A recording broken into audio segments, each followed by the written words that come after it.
Hey guys, welcome back to Lawful Player Society. This is Derek, your host. Today I'm going to be giving a DM tip, one that I feel is super important, and something that I think a lot of people overlook within their games and are kind of afraid to utilize. And this is the idea of saying yes. A lot of times your players are going to come up with these random scenarios and random things that they're kind of going to throw at you. Like if you're in a town and your characters want to find this knowledge, they might say, hey, is there this arcane wizard's tower that's abandoned within this town, or something like that. And it's easy to say no. It really is. No, there's not within this town. Sorry, guys.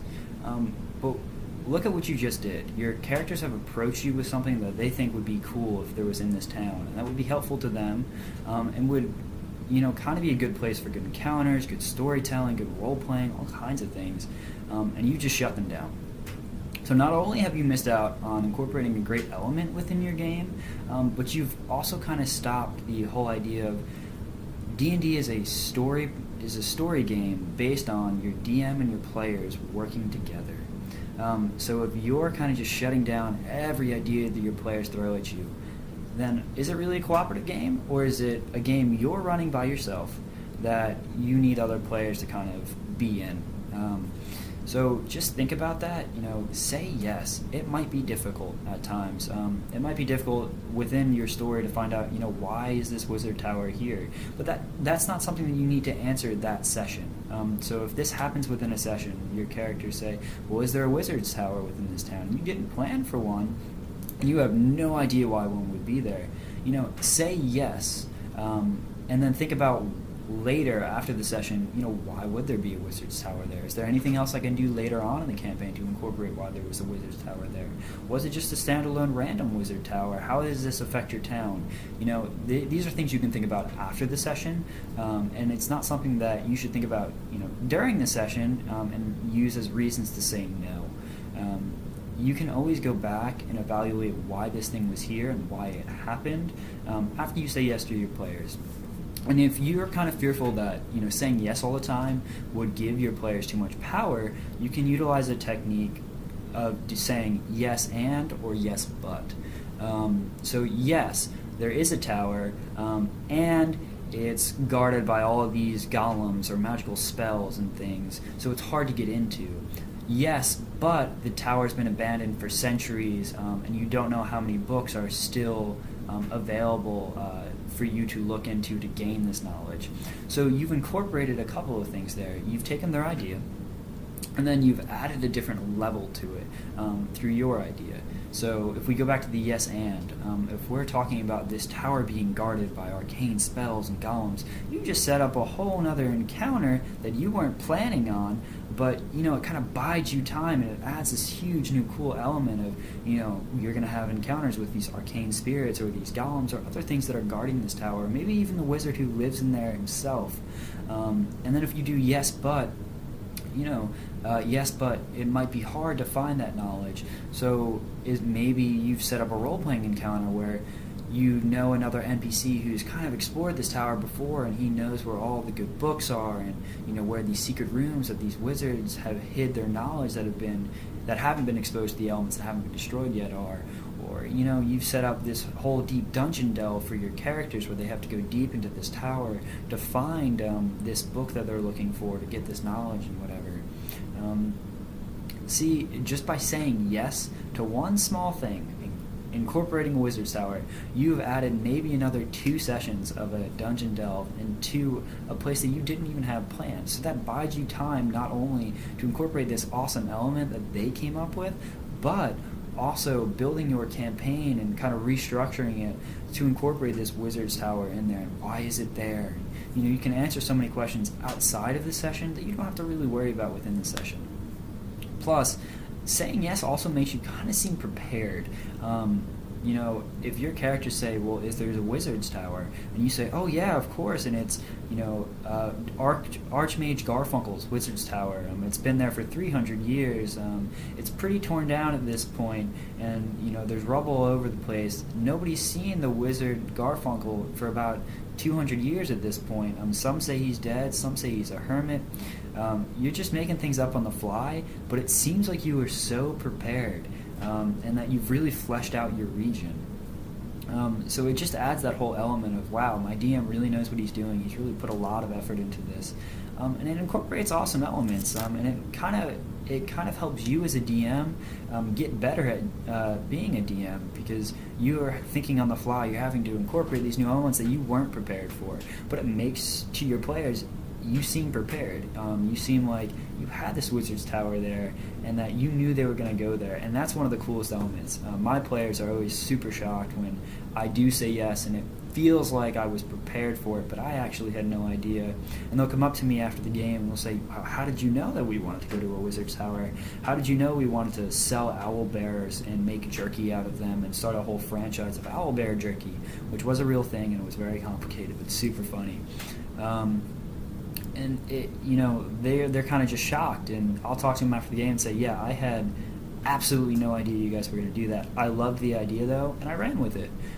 And that's really what you should be doing as a DM. You should be empowering your players. You shouldn't be shutting them down and saying no. Stop saying no. It's easy to say no. But this game isn't about it being easy. It's about a cooperative storytelling. So say yes.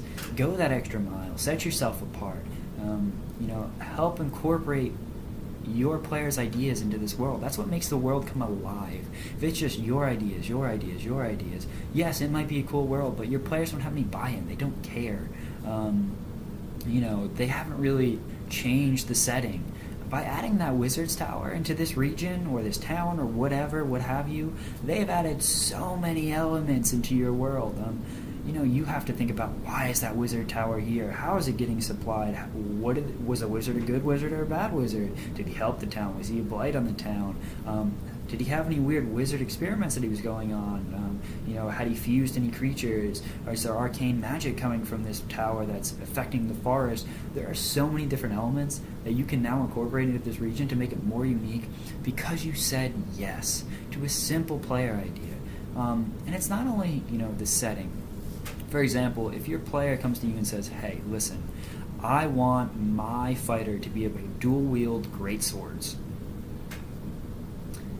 You can say yes, but you have to have a strength of 20, and you can't use your proficiency bonus on your second attack with that second great sword.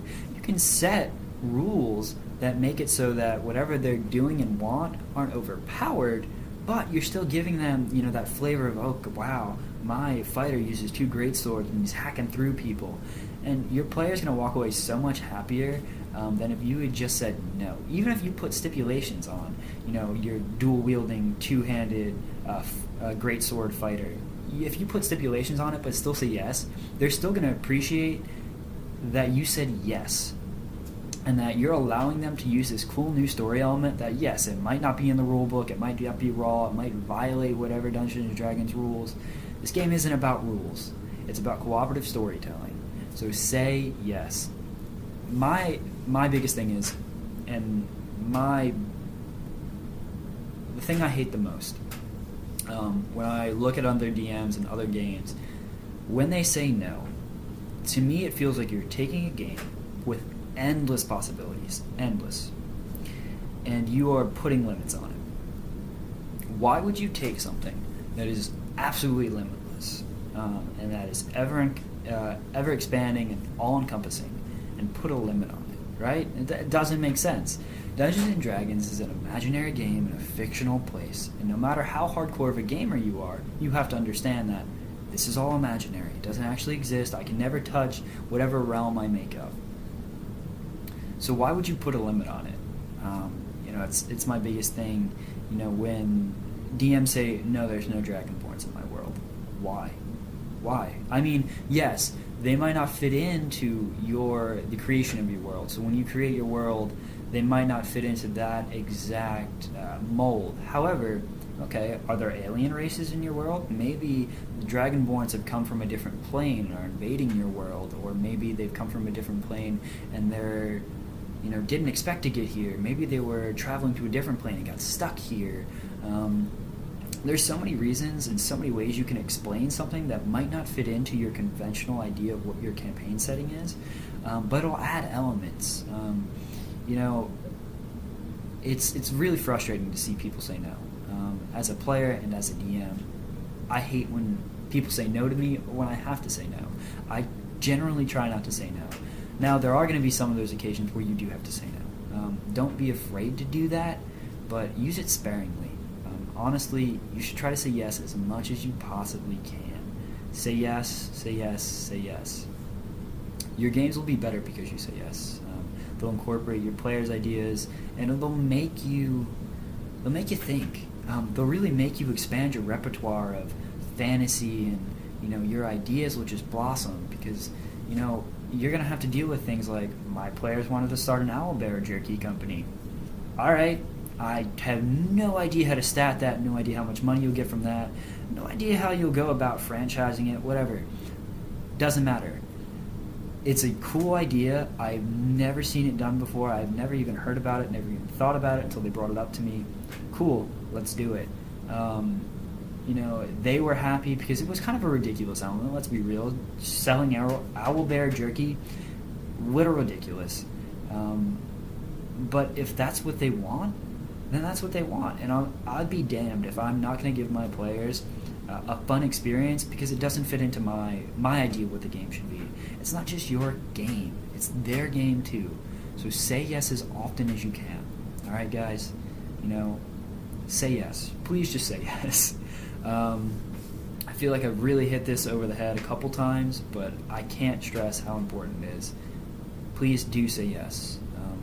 Take the extra time to say yes. I know it's hard. I know it might be difficult. And I know it might take some thinking and some extra time, but not only is your game going to be better because of it, your players are going to appreciate you more because of it, because that you actually care and are taking into consideration all of their thoughts. All right, guys? So once again, thank you for watching this video. If you liked it, hit that like button. If you'd like to see more content, subscribe. It really helps me out, helps the channel out. If you have any comments or suggestions, please leave them below. I'll do my best to get back to you. And like always, guys, happy gaming. Remember to say yes.